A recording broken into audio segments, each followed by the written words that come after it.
हम लोगों ने इसके पहले धीरज भाई के साथ एक और फ़िल्म किया था चीख। तो यंग डायरेक्टर हैं, बहुत ही ऊर्जावान डायरेक्टर हैं, बहुत टैलेंटेड हैं और उन्होंने जब ये स्क्रिप्ट मुझे सुनाई, तो मैंने पूछा कि क्या टाइटल क्या है इसका? तो उन्होंने कहा निरहुआ भैया ज़िंदाबाद। मैं बोला अरे! सही है। तो मुझे भी लगा कि हाँ, जिस तरह की स्क्रिप्ट है उस पे ये टाइटल बहुत अच्छा सूट भी कर रहा है। तो मतलब फ़िल्म बननी शुरू हो गई है और काफ़ी कुछ हम लोगों ने शूट कर भी लिया है। तो जिस तरह उन्होंने सुनाया था उस तरह से शूट भी कर रहे हैं। एक अच्छी फ़िल्म बन रही है और मुझे लगता है लोगों को बहुत आनंद आएगा फ़िल्म देख के।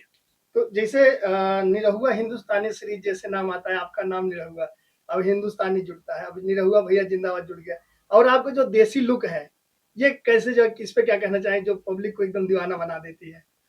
ये वही है कि हर जो हमारा गाँव का बच्चा होता है, तो वही लुक है और वो लोगों को इसलिए ये पसंद आता है क्योंकि कहीं न कहीं वो उनके आस-पास की घटना होती है और रियल लाइफ़ में भी देखने को मिलता है। तो वैसे ही ये भी किरदार है कि एक ऐसा लड़का जो गाँव में एकदम से सब लोग परेशान हैं कि यार ये कुछ करेगा नहीं, कुछ धरेगा नहीं और घरवाले भी नकारा ही समझते हैं। लेकिन एक पॉइंट पे जा कर के जब इसको रियलाइज़ होता है कि मुझे कहीं और जाने की, कहीं भागने की ज़रूरत ही नहीं है। अगर मैं करना चाहूँ तो अपने गाँव के लोगों के ही लिए मैं कुछ ऐसा कर सकता हूँ, जिससे मेरा जो जीवन है वो सफल हो जाएगा। और फिर वो कैसे गाँव के लोगों के लिए काम करता है और बहुत बढ़िया ताना-बाना बुना है। जी। बहुत अच्छा लगेगा। फ़िल्म के जो डायरेक्टर धीरज ठाकुर जी हैं और आपकी जो लाइफ़ है, जैसे कहीं न कहीं जब आप इस लुक में आते हैं तो आपके कहीं न कहीं करीब से आपकी जो ज़िंदगी जिया है वो पर्दे पे देखने को मिलेगी। जी। इसमें धीरज ठाकुर ने कितना आपके जीवन के सच मतलब वास्तविक पहलू को छुआ है? वास्तविक पहलू को तो हम ये कह सकते हैं कि उन पहलुओं को ज़रूर इन्होंने छुआ है, जो हम लोगों ने राजनीति में जाने के बाद जो काम किया। जी। कि राजनीति में जाने के बाद जब हम लोगों को अवसर मिला, जनता के लिए कुछ करने का, तो जो भी उनकी समस्याएँ होती हैं पुल का, सड़क का, स्कूल का, जो भी दिक्कतें उनको आती है, वो जब भी मेरे पास ऐसी कोई अर्ज़ी आई, कोई दिक्कत आई, तो उसको तत्काल हम लोगों ने कराया, जी। उसको बनवाया। तो वो एक पार्ट थोड़ा-सा इसमें मिलेगा कि कैसे ये गाँव के लिए काम करता है, लोगों के लिए काम करता है। वही पार्ट मिलेगा, बाकी तो कुछ और ऐसा नहीं जी। है, बाकी तो एक कहानी है। हाँ, हर फ़िल्म में कुछ ना थोड़ा-थोड़ा आपके जीवन काल से दिखाई देंगे। रहता है ही है। जी, तो आप बात करें धीरज ठाकुर जी यंग डायरेक्टर हैं और एक अलग सोच की सिनेमा बना रहे हैं, इस पे क्या कहेंगे?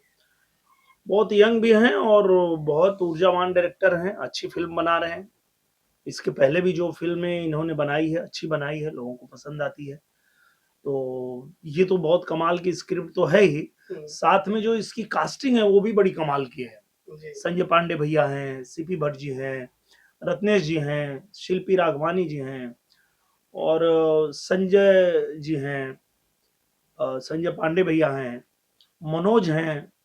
तो इस तरह से जो सभी आर्टिस्ट हैं वो भी बड़े कमाल-कमाल के हैं। तो सारे सीन जो हैं वो बहुत मज़ेदार हो रहे हैं। तो पूरी फ़िल्म जब बन के आएगी तो लोगों को आनंद आएगा। जी। भैया बात करें इसमें शिल्पी राघवानी जो है पहली बार आपके साथ नज़र आने वाली है, तो कैसा केमिस्ट्री, कैसा ट्यूनिंग होने वाला है? बहुत बढ़िया, बहुत अच्छा अभी तो जितने भी सीन हुए हैं बहुत अच्छा हुआ है और बहुत अच्छा वो कर भी रही हैं। उनकी पता नहीं है कौन-सी फ़िल्म है, पहली या दूसरी है जो भी है, पर बहुत अच्छा कर रही हैं। तो मुझे लगता है कि दर्शकों को पसंद आएगा ये जो नया जोड़ी है इस मूवी में, वो लोगों को अच्छा लगेगा। जी, भैया बात करें अब जो फ़िल्म के प्रोड्यूसर अजीत मिश्रा जी हैं, हुँ, उनका ये गाँव है, भट्ठा है, वो फ़िल्म बनाना शुरू किए और हुँ, उनका वो ये था कि हमारे क्षेत्र में शूटिंग नहीं हुआ है, 1 साल में 10 फ़िल्म बनाएँगे, उनकी एज़ ए प्रोड्यूसर 5वीं फ़िल्म लगातार एक शूटिंग शुरू होती है, हफ़्ते 10 दिन शूटिंग शुरू हो दूसरी हो जाती है। हुँ, हुँ। तो अजीत मिश्रा जी के बारे में क्या है, जो कि यहाँ पे पूरा एक अपने गाँव वालों के लिए और देश के लिए, समाज के लिए फ़िल्म बना रहे अरे हैं। बहुत अच्छी बात है। और इस तरह के जब भी कोई बिजनेसमैन आते हैं तो निश्चित रूप से वो जो हमारे क्षेत्रीय कलाकार हैं उनको भी अवसर मिलता है। जो यहाँ पे ट्रेवल्स है, होटल है, तमाम चीज़ें हैं।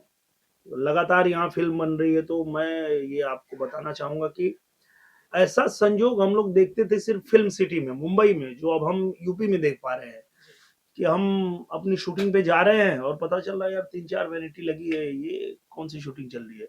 गए तो देख रहे हैं कि एसआरके की फ़िल्म चल रही है।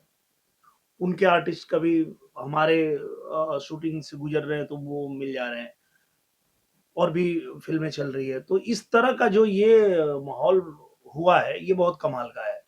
और हम लोग चाहते भी थे हमेशा कि यहाँ पे कोई अगर फ़िल्म बनाना चाहता है, कोई फ़िल्म में काम करना चाहता है, तो उसे मुंबई तक जाने की आवश्यकता ना पड़े। यहीं फ़िल्में बने ताकि वो आसानी से काम कर पाए। और बहुत सारे ऐसे टेक्नीशियन हैं जो अ, मुंबई में रहते थे, पर वो अ, जब यहाँ फ़िल्में बन रही है तो अपने घर पे रह के ही आ जाते हैं शूटिंग में और फिर टाइम मिलता है तो घर भी चले जाते हैं।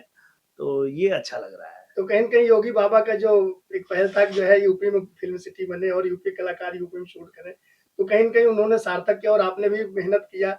आजमगढ़ से लेके यूपी में हमेशा शूटिंग में आप मदद करते हैं। देखिए, ये पूज्य महाराज जी की ही देन है क्योंकि कोरोना के बाद जब फ़िल्में बननी बंद हो गई, शूटिंग होनी बंद हो गई, तो हम लोग मिले थे महाराज जी से और हमने उनसे ये कहा था कि ये जो फ़िल्म उद्योग है, ये एकदम से ठप पड़ गया है और कोई रास्ता नहीं है। अगर इसको थोड़ा-सा सहारा नहीं दिया जाएगा तो ये मुश्किल हो जाएगा। तो पूजनीय महाराज जी गए थे मुंबई और मुंबई में एक कार्यक्रम किया गया, उसमें हम लोग भी थे और उन्होंने कहा कि आप लोग आइए, यूपी में शूटिंग करिए, हम सब्सिडी भी देंगे, हम सुरक्षा भी देंगे। और उन्होंने वो किया और लगातार यहाँ फ़िल्में बननी शुरू हुई। और आज देखिए मैं आपको बताऊँ कि पिछले 2-3 सालों में कोई जिला बचा नहीं होगा जहाँ हम लोग शूटिंग नहीं कर दिए।